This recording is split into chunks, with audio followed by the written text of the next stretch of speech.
తెలంగాణ రాష్ట్రం ఏర్పడిన తర్వాత రాష్ట్రానికి స్వంతంగా సాగునీరు, కరెంటు అలాగే తాగునీరు ఏర్పాటు చేసుకోవాలని అప్పటి ప్రభుత్వం తెలంగాణ రాష్ట్ర సమితి ప్రణాళికలు రూపొందించింది.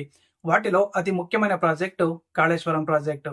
ఈ కాళేశ్వరం ప్రాజెక్టు వల్ల గోదావరి నదిలోని నీటిని ఎత్తిపంపి 20 జిల్లాలకు తాగునీరు, సాగునీరు అందించాలనేదే కాళేశ్వరం ప్రాజెక్టు యొక్క ముఖ్య ఉద్దేశం. అప్పుడు ఈ ప్రాజెక్టును భారతదేశపు అతి గొప్ప నీటి ఇంజనీరింగ్ అద్భుతమన్నారు. కానీ ఇప్పుడు కాళేశ్వరం ప్రాజెక్టు వివాదాలు, రాజకీయాలతో వివాదంగా మారింది.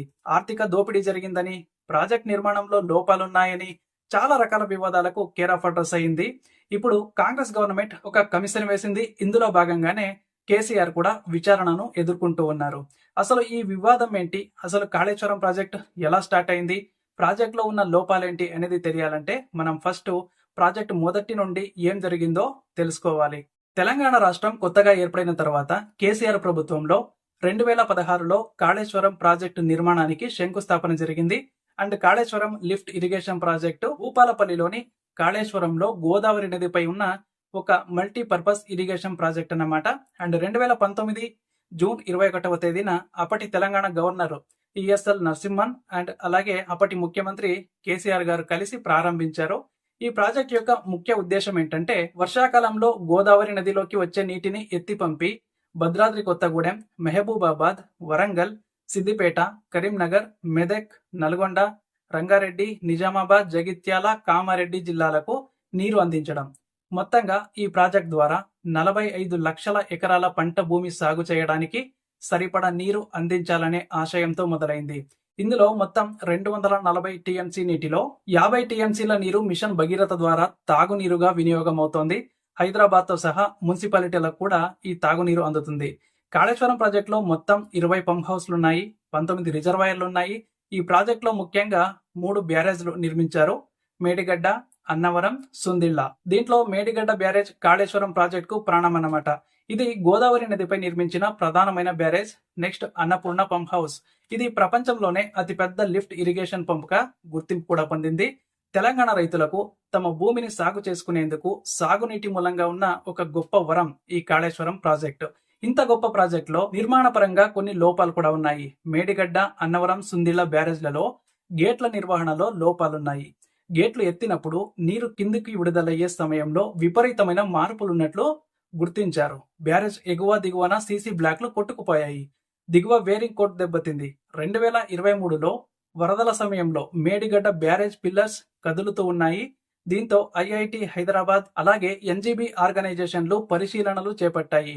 వీరి పరిశీలనలో తేలిందేంటి అంటే ఫౌండేషన్లోనే లోపం ఉంది. అలాగే డ్రైనేజ్ ఎస్కేప్ గేట్లు కూడా సరిగా లేవు. అండ్ గ్యాలరీ నిర్మాణంలోనూ డిజైన్ లోపాలు ఉన్నట్టు తేలింది. అండ్ సేఫ్టీ మానిటరింగ్ అంటే బ్యారేజ్ లో కనీసం ఉండాల్సిన సేఫ్టీ అలారం సిస్టమ్ కానీ, వెహికల్ డిటెక్టర్ కానీ, క్రాక్ సెన్సర్ల ఏర్పాటు కానీ చేయలేదు.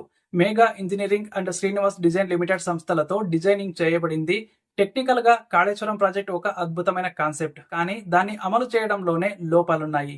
భారీ ఖర్చుతో నిర్మించారు, కానీ రెగ్యులర్ నిర్వహణ అయితే లేదు. ఈ ప్రాజెక్ట్ కోసం టోటల్ ఖర్చు 1,15,516 కోట్లుగా అధికారికంగా ప్రకటించారు. కానీ కొంతమంది నిపుణులు మరియు మీడియా ప్రకారం ప్రాజెక్ట్ మొత్తం ఖర్చు 1.25 లక్షల కోట్ల వరకు ఉంటుందని అంచనా. ఇప్పుడు కాళేశ్వరం ప్రాజెక్టులో ఆర్థిక అవకతవకలు జరిగాయి అని మనం వింటున్నాం. అవేంటంటే బడ్జెట్ పెంచడంతో పాటు పారదర్శకత లేకపోవడం.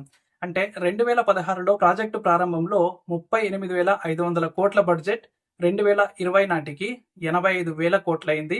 అదే 2022 నాటికి అధికారికంగా చెప్పిన మొత్తం 1.15 లక్షల కోట్లు.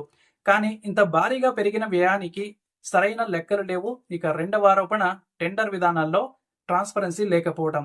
ఎలా అంటే ప్రాజెక్ట్ నిర్మాణానికి భారీగా నామినేషన్ ఆధారంగా కాంట్రాక్టులు ఇచ్చారు.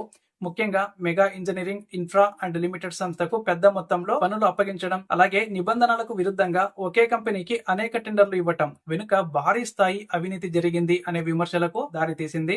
తర్వాత డిజైన్ల మార్పుల పేరుతో మరింత ఖర్చు పెంచడం. ఎలా అంటే మొదటి ప్రణాళికలో ఉండే డిజైన్లను అనేక సార్లు మార్చడం జరిగింది. పంప్ కెపాసిటీ, రిజర్వాయర్ పరిమాణం, లిఫ్ట్ పాయింట్ల మార్పుల వంటి అంశాల్లో అక్రమంగా మార్పులు జరిగాయి అనే ఆరోపణలున్నాయి. ఈ మార్పులన్నీ మరింత ఖర్చు పెరిగేలా చేశాయి, కానీ అవి ప్రభుత్వం యొక్క ఆమోదం లేకుండానే జరిగాయి అన్నది ప్రధాన ఆరోపణ. నెక్స్ట్ అప్పులు. ప్రాజెక్ట్ కోసం తీసుకున్న బ్యాంక్ లోన్లు, బాండ్లు అండ్ డబ్బుల వాడకంపై ఆడిట్ లో స్పష్టత లేకపోవటం. కేంద్ర సంస్థలు చేసిన విమర్శల్లో కాగ్ నివేదిక ప్రకారం టెండర్ రూల్స్ ఉల్లంఘించారు, అలాగే అకౌంట్ లో లోపాలున్నాయి అండ్ ఖర్చులకు సరైన ఆధారాలు లేవు. వీటిలో ముఖ్యమైన ఆరోపణ ఏంటంటే 40,000 కోట్లున్న ప్రాజెక్ట్ బడ్జెట్ 1.25 లక్షల కోట్లకు పెంచడం అండ్ పోటీ లేకుండానే ఒకే కంపెనీకి భారీగా ఒప్పందం ఇవ్వటం, అలాగే తక్కువ స్థాయి కాంక్రీటు పిల్లర్ గన్లు వాడటం అండ్ ఎక్కువగా లోన్లు తీసుకురావడం, సరైన లోన్ రికవరీ ప్లానింగ్ లేకపోవడం, తర్వాత ఇన్ హౌస్ ఆడిట్ చేయకపోవడం మరియు ఎలాంటి బహిరంగ సమీక్ష కూడా లేకపోవడం. అండ్ 2023 అసెంబ్లీ ఎన్నికలకు ముందు ప్రాజెక్ట్ ను కంప్లీట్ చేసి ప్రచారం చేయడం, కానీ ఇంకా పూర్తి కాకముందే కేసీఆర్ ప్రభుత్వం ప్రాజెక్టు పూర్తయింది అని ప్రచారం చేశారు. ఈ ప్రచారాలకు వేల కోట్ల రూపాయల ప్రజాధనం వృధా అయ్యింది అనే ఆరోపణలు కూడా ఉన్నాయి. ఇక 2023లో ముఖ్యమంత్రి అయిన రేవంత్ రెడ్డి గారు ఈ అన్ని లోపాలు అలాగే ఆరోపణలపై విచారణ జరపాలని డిసైడ్ చేశారు. ఇందులో భాగంగానే తెలంగాణ ప్రభుత్వం జ్యుడిషియల్ ఎంక్వైరీ వేసింది. మేడిగడ్డ గంటలపై టెక్నికల్ కమిటీ నివేదికలు తెప్పించింది, అలాగే కొన్ని పాత టెండర్లపై సిబిఐ విచారణకు కేంద్రానికి కూడా తెలిపింది. అండ్ ప్రాజెక్ట్ సమీక్షలో భాగంగా ప్రాజెక్టు పునరుద్ధరణకు డిజైన్ లో మార్పులు చేయడానికి చర్యలు కూడా జరుగుతున్నాయి. ప్రస్తుతం ఎంక్వైరీలో భాగంగా కేసీఆర్ విచారణ ఎదుర్కొంటున్నారు. కాళేశ్వరం ప్రాజెక్ట్ నిర్మాణ పరంగా అద్భుతమైన, ఆర్థిక పరంగా నిర్వాహక వైఫల్యంగా మారిందనే ఆరోపణలు కూడా ఉన్నాయి. కమిషన్ విచారణ తర్వాత నిజానిజాలు బయటికి వచ్చే అవకాశం ఉంది. వీడియోను ఇంతవరకు చూశారు అంటే కంటెంట్ నచ్చింది అనుకుంటున్నాను. నచ్చితే లైక్ చేయండి, షేర్ చేయండి, అలాగే మన ఛానల్ను సబ్స్క్రైబ్ చేసుకోండి.